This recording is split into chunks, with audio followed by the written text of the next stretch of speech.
या बातमीवर आपली नजर असेल। आता बातमी आहे नीट पेपर फुटी प्रकरणाची। लातूरमध्ये तळ ठोकून असलेलं सीबीआयचं पथक अंबेजोगाई आणि परभणीमध्ये जाऊन काही पालकांची सुद्धा त्या पथकानं चौकशी केली आहे। नीट पेपर फुटी प्रकरणात मराठवाड्यातील 19 विद्यार्थी आणि पालक सीबीआयच्या रडारवर आहेत।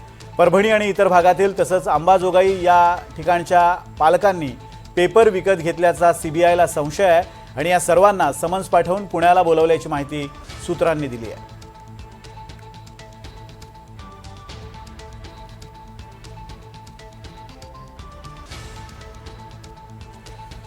बातमी मुंबईतून आहे। वांद्र्यातील दगडफेकीच्या घटनेमागे मोठा कट असल्याचा पोलिसांना संशय आहे। वांद्रे प्रकरणात पोलिसांच्या तपासातील प्राथमिक निष्कर्षावरून असं समोर येतंय की पोलीस कर्मचाऱ्यांवर झालेला हल्ला हा कदाचित एका पूर्वनियोजित कटाचा भाग असावा। पोलीस सूत्रांनी दिलेल्या माहितीनुसार ही दगडफेक काही उत्स्फूर्तपणे घडलेली कृती नव्हती, तर ती एका मोठ्या रणनीतीचा भाग म्हणून जाणीवपूर्वक घडवून आणली गेल्याचा पोलिसांना संशय आहे। पोलीस सूत्रांच्या माहितीनुसार तपास यंत्रणा आता या कटातील मुख्य सूत्रधारांना ओळखण्याचा आणि जमावाला कुणी चिथावणी दिली किंवा प्रक्षुब्ध केलं हे शोधून काढण्याचा प्रयत्न करत आहे। लोकांना संघटित करण्यात आणि त्यांना चिथावणी देण्यात सहभागी असलेल्या व्यक्तींच्या भूमिकेचीही कसून चौकशी केली जाते आहे। दरम्यान वांद्र्यातील आरोपींवर हत्येचा प्रयत्न केल्याचं कलम लावल्यानं वकिलांनी आक्षेप घेतलेला आहे। पोलिसांना कोणतीही गंभीर दुखापत झालेली नाही असा आरोपीच्या वकिलांचा दावा आहे। वैद्यकीय अहवाल सादर न करताच हे कलम लावलंय असं आरोपींच्या वकिलाचं म्हणणं आहे। सगळे आरोप हे तथ्यहीन असल्याचा आरोपींच्या वकिलाचा युक्तिवाद आहे।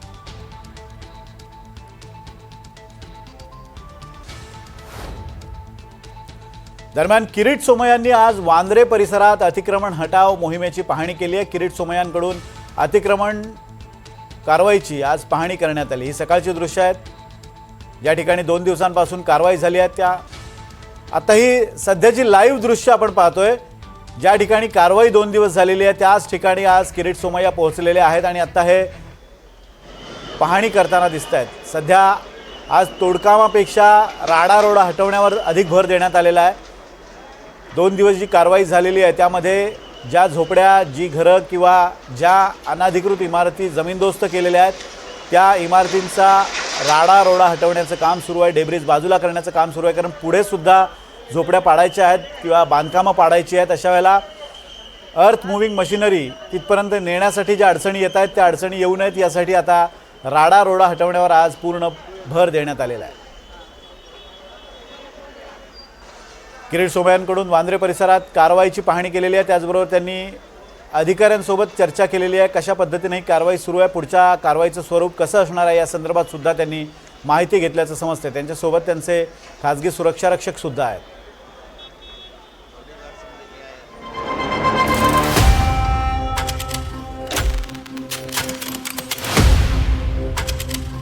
तुफान दगडफेक आणि माथे फिरूनचा हैदोस।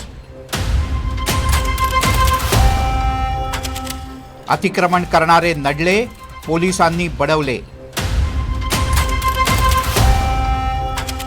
एनडीटीव्ही मराठीच्या पत्रकारांचं धाडसी रिपोर्टिंग।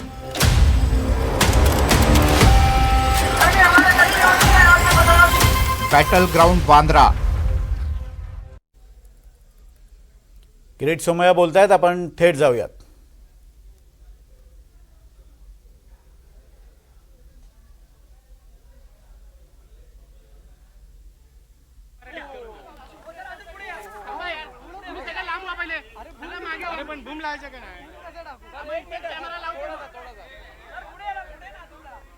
येतील पुढे येतील सर सर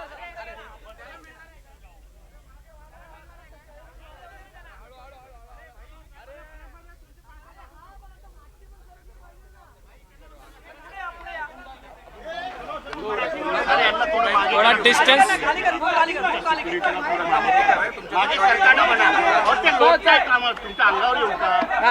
ठीक है चलो थोड़ा दूर खाली घ्या डिस्टेंस मेंटेन करो। आप कुछ नहीं, डिस्टेंस मेंटेन करो। किरीटजी, आज वांद्रे इथल्या कारवाईला 3रा दिवस आहे। काल दगडफेक झाली, त्यानंतर काही काळ काम थांबलं, पोलिसांनी खूप जणांना अटक केलेली आहे, कारवाई सुरू आहे। पुन्हा 3ऱ्या दिवशी शांततेत कारवाई सुरू झालेली आहे, कसं पाहता याकडे? मुंबई पोलीस, मुंबई रेल्वेचे अधिकारी आणि मुंबईचे रेल्वे पोलीस फोर्स यांना मुंबईकरांच्या वतीने मी धन्यवाद देतो. ज्या हिमतीने त्यांनी 1.5 कोटी मुंबईकरांसाठीचं हे वांद्रे रेल्वे टर्मिनस काही शेकडो लोकांचा अड्डा झाला होता. हा लेन जिहादचा अड्डा, वोट जिहादचा अड्डा, ज्या पद्धतीने जे गुंडगिरी, दादागिरी, पोलिसांवर दगडफेक करणं, आता त्याचा अंत आला आहे. मी जे वोट जिहादचे गुंडे, लेन जिहादवाले, त्यांना चेतावणी देतो, वॉर्निंग देतोय. तुम्ही ज्या लोकांना भडकवलं ना काल, त्या प्रत्येकाचा तपास होणार. अजून काही लोकांचा शोध चालू आहे आणि त्यांना ज्यांनी भडकवलं त्यांच्यापर्यंत पण पोलीस पोहोचणार. मुंबईकरांसाठी आता इथे रेल्वे टर्मिनसचा विकास होणार. हा तर पहिला टप्पा आहे. पुढचा टप्पा